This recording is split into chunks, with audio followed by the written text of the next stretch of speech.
आपने देखा होगा या ध्यान दिया होगा, भारत सरकार ने ग्रामीण या शहरी क्षेत्रों में भारतीय जन औषधि केंद्र खोला हुआ है, जिससे कि आर्थिक रूप से कमजोर व्यक्ति को इसका सहयोग मिले और लाभ उन तक पहुंचे। मगर ऐसा नहीं होता है कि आर्थिक रूप से कमजोर व्यक्ति को यह सहयोग मिलता है। मगर सरकारी हॉस्पिटलों में आप अगर चले जाइए, तो वहाँ पे डॉक्टर जो दवाइयाँ पर्ची पे लिखते हैं, अगर आप जन जन औषधि केंद्र से दवा लेकर जाते हैं, तो डॉक्टर सीधा उस दवा को रिटर्न करने के लिए या वापस करने के लिए कहते हैं। वह बोलते हैं बाहरी मेडिकल से आप लेकर आओ। या तो भारतीय जन औषधि केंद्र की जो दवाएँ हैं, उसमें या कुछ परसेंटेज या कुछ तत्वों की कमी होती है। इसके कारण से या तो डॉक्टर मना करते हैं कि नहीं, आप मेडिकल स्टोर से बाहरी मेडिकल स्टोर से लेके आओ, भारतीय जन औषधि केंद्र से दवाएँ मत लेके आइए। तो इसका या सीधा-सीधा था, या तो उन दवाओं में कमी होती है, भारतीय जन औषधि केंद्र की जो दवाएँ होती हैं, वितरण होता है उसमें जो 50 से 90% की छूट पर मिलती हैं, या तो उसमें कुछ कमियाँ होती हैं, इसके लिए डॉक्टर मना करता है।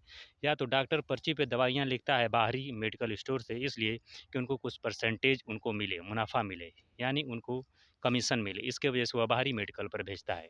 या तो सरकारें दावा कर रही हैं कि सरकारें या तो उसके लिए दवा खुलवाई हैं कि जो आर्थिक रूप से कमज़ोर व्यक्ति उसके लिए भारतीय जन औषधि केंद्र से दवाएँ ले और उस व्यक्तियों को लाभ मिले। मगर डॉक्टर क्यों मना कर रहे हैं?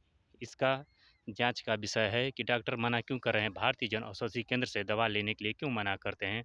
और क्यों वहाँ से दवा लेकर जाए हुए व्यक्ति को वापस रिटर्न करने के लिए बोलता है और बोलता है कि आप बाहरी मेडिकल स्टोर से दवा लेकर आइए, वह काम करेगी। तो इन सब चीज़ों पे सोचने का एक विषय है कि आखिर ऐसा क्यों बोलते हैं? भारत सरकार ने तो भारतीय जन औषधि केंद्र खोला था लोगों के उपचार में के लिए कि जो आर्थिक रूप से कमज़ोर व्यक्ति है उसको उसमें सहयोग मिले और कम खर्चे में उस व्यक्ति को दवा मिल सके। मगर ऐसा नहीं होता है। एक व्यक्ति वहाँ पे गए तो मैंने उनसे पूछा और भारतीय जन औषधि केंद्र वाले व्यक्ति से ही पूछा, वह बोलता है कि इसमें कुछ फासला नहीं होता है, इस दवाओं में कुछ तत्वों की कमी नहीं होती है।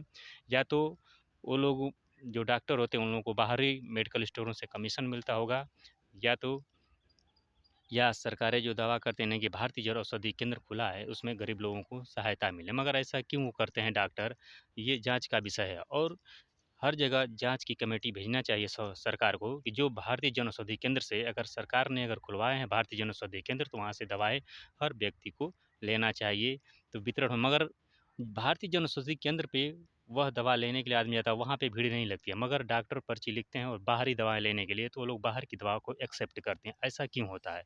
यह भी जाँच का एक विषय है। या तो इन दवाओं में कुछ कमियाँ या कुछ तत्वों की कमी होती है। भारतीय जन औषधि केंद्र की जो दवाएँ होती हैं, सरकार ने जो ली है, इसको ओपन करवाया है, खोला इस दवा को, भारतीय जन औषधि केंद्र का नाम दिया है। या तो इसमें कुछ कमियाँ होती हैं, इसलिए डॉक्टर मना कर रहे हैं, या तो सीधा-सीधा तौर पे यह देखने को मिल रहा है कि या तो उनको बाहरी मेडिकल से उनको कमीशन आ रहा है। तो इन सब विषयों पे जाँच जाँच का विषय है। तो आप लोग सावधान रहिए और जागरूक रहिए। जय हिंद, जय भारत।